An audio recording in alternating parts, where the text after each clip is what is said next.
Hello दोस्तों, welcome back to my channel. अगर आपने अभी तक मेरे चैनल को सब्सक्राइब नहीं किया है तो जल्दी से मेरे चैनल को सब्सक्राइब कर दें। एपिसोड 16 के शुरुआत में ज़ाओफेंग सिस्टर चिंग का इंतजार कर रहा होता है। जैसे ही सिस्टर चिंग आती है तो ये ज़ाओफेंग को इतना तैयार देखकर कहने लगती है कि क्या तुम किसी और से मिलने के लिए जा रहे हो। ज़ाओफेंग कहता है कि वापस जाकर मेरी एक और अपॉइंटमेंट तो है, लेकिन हम दोनों इतने साल से एक दूसरे के साथ काम कर रहे हैं तो इसकी खातिर मैं तुम्हें कंपनी दे सकता हूँ। सिस्टर चिंग कहती है कि तुम सूट पहनकर क्या कहीं सीशल पिक करने में ग्रैंडमा की मदद करने के लिए बीच पर तो नहीं जा रहे। ज़ाओफेंग कहते हैं कि क्या तुम कुछ अच्छा नहीं कह सकती। इतने में यहाँ पर यूहिंग आ रहा होता है, लेकिन इन दोनों को देखकर फौरन मुड़ जाता है। लेकिन सिस्टर चिंग ने यूहिंग को देख लिया होता है और यूहिंग का नाम लेकर इसको रोक लेती है। यूहिंग इनके पास आकर कहने लगता है कि मैं बिजनेस ट्रिप के लिए जिंघे जा रहा हूँ। यहाँ से गुजरते हुए मैंने सोचा कि तुम लोगों से कॉन्ट्रैक्ट के बारे में ही पूछ लूं। सिस्टर चिंग कहती है कि शाओनिंग ने मिस्टर यंग के साथ कॉन्ट्रैक्ट साइन कर लिया है। यूहिंग कहता है कि तुम लोगों की परफॉर्मेंस काफी अच्छी चल रही है। ज़ाओफेंग अब यूहिंग को भी ब्रेकफास्ट के लिए इनवाइट करता है। सिस्टर चिंग कहती है कि आप दोनों ब्रेकफास्ट के लिए चले जाएं, मैं शाओनिंग को देखकर आती हूँ कि वो उठ गई है या नहीं। सिस्टर चिंग रूम में आकर शाओनिंग को बताती है कि यूहिंग यहाँ पर आ गया है। ये सुनकर शाओनिंग हैरान हो जाती है। सिस्टर चिंग शाओनिंग को सारी बात बताकर कहने लगती है कि तुम भी तैयार होकर नीचे आ जाओ और हमारे साथ ब्रेकफास्ट करो। इसके बाद जब ये लोग वापस जा रहे होते तो शाओनिंग नोटिस करती है कि यूहिंग की तबीयत खराब हो रही है। शाओनिंग अब यूहिंग को पानी की बोतल देने के लिए आती है और इसका टेम्परेचर चेक करके कहने लगती है कि क्या तुम्हें बुखार हो गया है। यूहिंग कहता है कि मुझे बुखार नहीं हुआ, शायद मैं सीसिक हो गया हूँ। यूहिंग शाओनिंग से कहता है कि क्या तुम्हें डर नहीं लग रहा कि वो दोनों हमें देख लेंगे। शाओनिंग कहती है कि मेरे लीडर की तबीयत खराब है तो अपने लीडर की टेक केयर करना तो नॉर्मल सी बात है। पोर्ट पहुंचकर शाओनिंग सबसे पहले यहाँ से चली जाती है। जैसे ही ज़ाओफेंग और सिस्टर चिंग यहाँ से चले जाते हैं तो यूहिंग शाओनिंग को कॉल करके कहता है कि वो लोग चले गए हैं, इसलिए शाओनिंग यूहिंग को पिक करने के लिए वापस आ जाती है। शाओनिंग यूहिंग से पूछती है कि तुम्हारी तबीयत कैसी है अब। तो यूहिंग कहता है कि मैं पहले से बेहतर महसूस कर रहा हूँ। जब इनकी टैक्सी सिग्नल पर रुकती है तो शाओनिंग देखती है कि साथ वाली टैक्सी में ज़ाओफेंग और सिस्टर चिंग है। ये देखकर शाओनिंग जल्दी से अपना मुंह नीचे कर लेती है और ये यूहिंग को भी अपना फेस कवर करने के लिए कहती है। ये सुनते ही यूहिंग भी अपनी कैप पहन लेता है। शाओनिंग यूहिंग से कहती है कि अगर ज़ाओफेंग और सिस्टर चिंग को ये मालूम हो गया कि हम दोनों डेट कर रहे हैं तो आधे दिन के अंदर ही पूरे ऑफिस को इस बारे में मालूम हो जाएगा। यूहिंग कहता है कि कोई बात नहीं, इस तरह से छुपना भी काफी एक्साइटिंग है। दूसरी तरफ वेई चियो को अपने डैड से मिलवाने के लिए लेकर आई होती है। वेई के डैड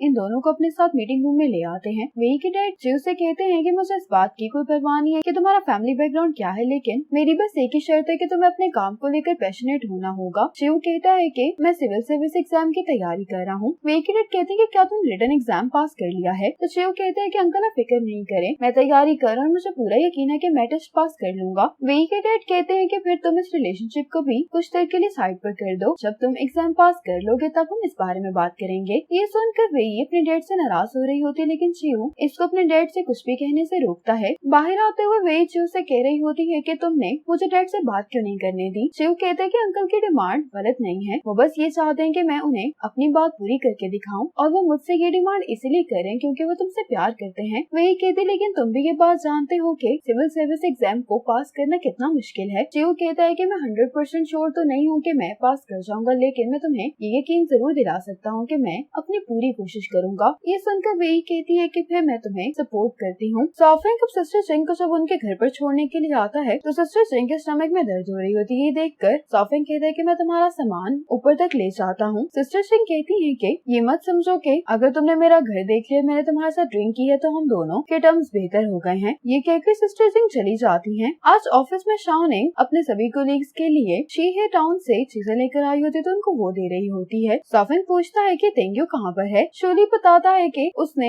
एक नए बिजनेस ट्रिप की एप्लीकेशन सबमिट करवा दी है, जिसकी वजह से वो साल खत्म होने से पहले वापस नहीं आएगी। इतने में यूहिंग भी आ जाता है कि शाओनिंग से कहता है कि क्या मुझे भी कुछ मिल सकता है। इसी बहाने ये शाओनिंग का हाथ पकड़ने की भी कोशिश करता है। ज़ाओफेंग कहता है कि तुम शाओनिंग से गिफ्ट क्यों ले रहे हो, तुम भी तो खुद वहाँ पर गए थे। इन सब की बातों को इग्नोर करके यूहिंग निशंग के पास चला जाता है। अब ज़ाओफेंग यहाँ पर नोटिस करता है कि सिस्टर चिंग की तबीयत आज भी खराब दिखाई दे रही है, तो ये सिस्टर चिंग के लिए मेडिसिन बनाता है। शाओनिंग भी अपनी कॉफी लेने के लिए आती है तो ज़ाओफेंग शाओनिंग के हाथ सिस्टर चिंग के लिए मेडिसिन भेज देता है। जब सिस्टर चिंग को मालूम होता है कि ये ज़ाओफेंग ने भेजा है तो ये भी हैरान होती है। अब शाओनिंग वेई से मिलने के लिए आई होती है तो वेई शाओनिंग को बता रही होती है कि तुम्हें मालूम नहीं है कि आजकल चियो अपने एग्जाम की तैयारी को लेकर बहुत ही क्रेजी हो गया है। शाओनिंग कहती है कि क्यों, क्या हुआ। वेई अब इसको बताती है कि जब मैं चियो के साथ होती हूँ तब भी अपने एग्जाम की तैयारी कर रहा होता है, यहाँ तक के पुशअप्स करते हुए भी चियो अपने एग्जाम की तैयारी कर कर रहा होता है और वेई वीडियो कॉल पर इसको देख रही होती है। इसके बाद वेई जब चियू के साथ बाहर खाना खाने के लिए आती है तो चियू तैयारी करके इतना थक गया होता है कि यहीं पर सो जाता है। वेई कहती है कि मुझे तो इस बात की परेशानी हो रही है कि अगर इतनी मेहनत करने के बाद वो पास नहीं हो पाया तो। शाओनिंग कहती है कि तुम फिक्र नहीं करो, वो इतनी मेहनत अपना वादा पूरा करने के लिए कर रहा है। शाओनिंग इससे पूछती है कि चियू का एग्जाम कब है। वेई कहती है कि आज। शाओनिंग कहती है किसी वजह से तुम इतनी परेशान दिखाई दे रही हो। शाओनिंग अब चियू के लिए प्रे करने लगती है कि वो अपना एग्जाम पास कर ले। ये देख कर वेई कहती है कि मेरी बेस्ट फ्रेंड सबसे अच्छी है। आज ऑफिस से जब सब लोग चले जाते हैं तो यूहेंग और शाओनिंग बड़े आराम से एक साथ जाने वाले होते हैं, लेकिन इतने में ही साओ फेंग अपना कुछ सामान लेने के लिए वापस आ जाता है। यूहेंग इससे पूछता है कि तुम क्या लेने के लिए आए हो, तो साओ फेंग जाते हुए कहता है कि मैं अपना वर्क बैज भूल गया था। ये लेकर साओ फेंग वापस चला जाता है। अब यूहेंग कहने लगता है कि वापस घर जाने का वक्त हो गया है तो हम दोनों साथ में चलते हैं। पार्किंग एरिया में आने के बाद भी ये दोनों फॉर्मली ही बात कर रहे होते हैं। इतने में ही कार आती है तो यूहेंग शाओनिंग को साइड पर कर लेता है। शाओनिंग देखते है कि यूहेंग ने इसका हाथ पकड़ा है तो ये इसको कहती है कि कोई हमें देख लेगा, लेकिन यूहेंग कहते है कि यहाँ पर कोई भी नहीं है। अब यूहेंग शाओनिंग को लेकर साइड में आकर खड़ा हो जाता है। यूहेंग अपने कोट से एक दूसरे का हाथ कवर कर लेता है। ये दोनों एक दूसरे को देखकर मुस्कुरा रहे होते। इतने में यूहेंग सामने चियू को देखता है। चियू इन दोनों को एक साथ में देखकर सरप्राइज होता है। अब यूहेंग और शाओनिंग चियू और वेई के साथ बाद में आ जाते हैं। यूहेंग वेई से कहता है कि क्या चियू ये बात किसी को बताएगा तो नहीं, तो वेई कहती है कि इस बात की तुम लोग फिक्र नहीं करो, अगर इसने ऐसा कुछ किया तो सबसे पहले इसको मुझे जवाब देना होगा। वेई सबसे कहती है कि आज चियू का एग्जाम काफी अच्छा हुआ तो हम इसको सेलिब्रेट करते हैं। अब वेई शाओनिंग को लेकर डांस करने के लिए चली जाती है। जब ये दोनों डांस कर रही होती हैं तो वेई कहती है कि मैं रेस्टोरेंट में जा रही हूँ। जैसे ही वेई यहाँ से जाती है तो एक लड़का शाओनिंग को तंग करने के लिए आ जाता है। साथ ही यूहेंग शाओनिंग के पास आ जाता है, जिसको देखकर ये लड़का साइड में चला जाता है। शाओनिंग यूहेंग को देखकर कहने लगती है कि मेरा बॉयफ्रेंड वाकई में बहुत हैंडसम है। आज ऑफिस में यूहेंग सबको रेड एनवेलप्स भेजता है। ये देखकर सब बहुत खुश हो जाते हैं। यूहेंग आकर सबसे कहने लगता है कि न्यू ईयर आने वाला है और वैसे भी हमारे डिपार्टमेंट ने बैंक का दिया हुआ डिपॉजिट टास्क पूरा कर लिया है, इसलिए तुम लोग इस रेड एनवेलप को मेरी तरफ से छोटा सा रिवॉर्ड समझ सकते हो। ये सुनकर सभी लोग काफी खुश हो जाते थे। शाओनिंग कहती है कि इसने भी लोगों के दिल से इतना सीख लिया है। सभी को न्यू ईयर अपनी फैमिली के साथ सेलिब्रेट करने वाले होते तो साओ फेंग सिस्टर चिंग के पास आकर कहने लगता है कि हम दोनों ही अकेले हैं तो क्यों ना हम दोनों साथ में न्यू ईयर सेलिब्रेट करें। सिस्टर चिंग कहती है कि अभी मेरे इतने भी बुरे दिन नहीं आए कि मैं तुम्हारे साथ अपना न्यू ईयर सेलिब्रेट करूंगी। ये सुनकर साओ फेंग कहते हैं कि मैं भी मजाक ही कर रहा था। अब यूहेंग और शाओनिंग अपना न्यू ईयर मनाने के लिए गेस्ट हाउस में आ जाते हैं। यूहेंग कहता है कि पहली बार हम सब लोग मिलकर न्यू ईयर मनाने वाले हैं, इसलिए तो मैंने ये जगह चुनी है। शाओनिंग को भी ये जगह काफी पसंद आई होती है। जैसे कि दोनों अंदर आते हैं तो यूहेंग को शाओनिंग के डैड की कॉल आ जाती है, जो कि इसको कह रहे होते हैं कि तुम हमें आकर पिक कर लो, लेकिन शाओनिंग को इस बारे में नहीं बताना। फोन स्पीकर पर होता है तो शाओनिंग अपने डैड से पूछती है कि डैड क्या हुआ है। अब यूहेंग और शाओनिंग इनको पिक करने के लिए आ जाते हैं। शाओनिंग के डैड के हाथ में मुर्गी होती है। देखकर शाओनिंग कहने लगती है कि डैड आप क्या कर रहे हैं। डैड कहते हैं कि मैं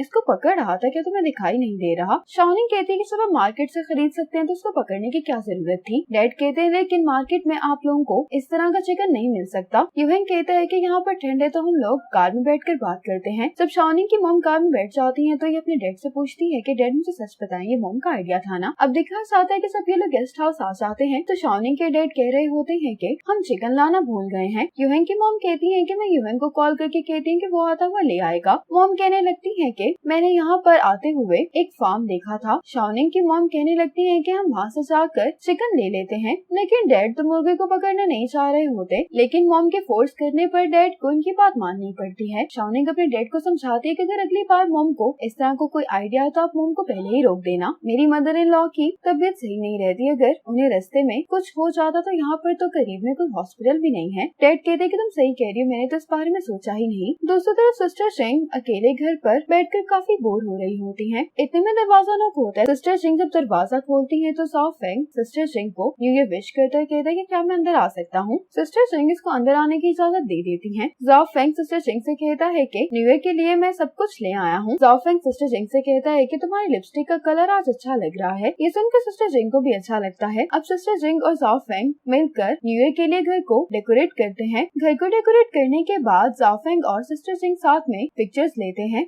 दूसरी तरफ ये सब लोग मिलकर डम्पलिंग्स बना रहे होते हैं। शाओनिंग सिस्टर चिंग और साओ फेंग की पिक्चर्स यूं को दिखाते हुए कहने लगती है कि मुझे बहुत अच्छा लग रहा है ये दोनों साथ में न्यू ईयर सेलिब्रेट करें, वरना मुझे डर था कि सिस्टर चिंग न्यू ईयर पर भी अकेली होंगी। यूहिंग कहते हैं कि तो काफी अच्छी बात है। अब ये शाओनिंग को सूप टेस्ट करवाते तो शाओनिंग कहती कि बहुत मजे का है। यूहेंग की मॉम डम्पलिंग्स बनाते हुए कहने लगती है कि इस डम्पलिंग में मैं कॉइन रख रही हूँ, जिसको भी ये डम्पलिंग मिलेगा उसका ये वाला साल बहुत अच्छा गुजरेगा। शाओनिंग की मॉम कहती है कि ठीक है, फिर मैं डम्पलिंग में रेड डेट रख रही हूँ। शाओनिंग कहती है कि रेड डेट का क्या मतलब है? मॉम कहती है क्या तुम्हें नहीं मालूम? शाओनिंग कहती कि नहीं। ये सुनकर शाओनिंग की मॉम यूहेंग से कहती है कि क्या तुम्हें इसका मतलब मालूम है? तो यूहेंग कहता है कि हाँ। शाओनिंग यही पूछना चाह रही होती है कि मुझे नहीं मालूम, तो इसलिए मुझे मतलब बता दें। मॉम कहती है कि इससे पेरेंट्स बनने की विश पूरी होती है। ये सुनकर शाओनिंग मुस्कुराने लगती है। अब कॉलेज का टाइम दिखाया जाता है। यूहेंग फायरवर्क्स लेकर शाओनिंग के घर के बाहर खड़ा होता है, क्योंकि ये शाओनिंग के साथ फायरवर्क्स को चलाना चाह रहा होता है। कहने लगता है कि वो मेरी इस बात से इनकार भी नहीं करेगी, लेकिन फिर यूहेंग कहने लगता है कि शायद हम दोनों ये एक्टिविटी करने के लिए एक दूसरे को सही से जानते नहीं है। इतने में ही शाओनिंग टेरेस पर आकर यूहेंग को देखती है और पूछने लगती है कि तुम यहाँ पर क्या कर रहे हो? यूहेंग कहता है कि मैं यहाँ पर फायरवर्क्स खरीदने के लिए आया था। इससे पूछने वाला होता है कि क्या तुम मेरे साथ ही चलाना चाहोगी? इतने में शाओनिंग के पेरेंट्स इसको बुला रहे होते हैं, इसलिए यूहेंग अपनी बात ही पूरी नहीं कर पाता। शाओनिंग इसको हैप्पी न्यू ईयर विश करके चली जाती है और यूहेंग को दूर से ही शाओनिंग को हैप्पी न्यू ईयर बोलना पड़ता है। इसी मोमेंट पर एपिसोड 16 खत्म हो जाती है।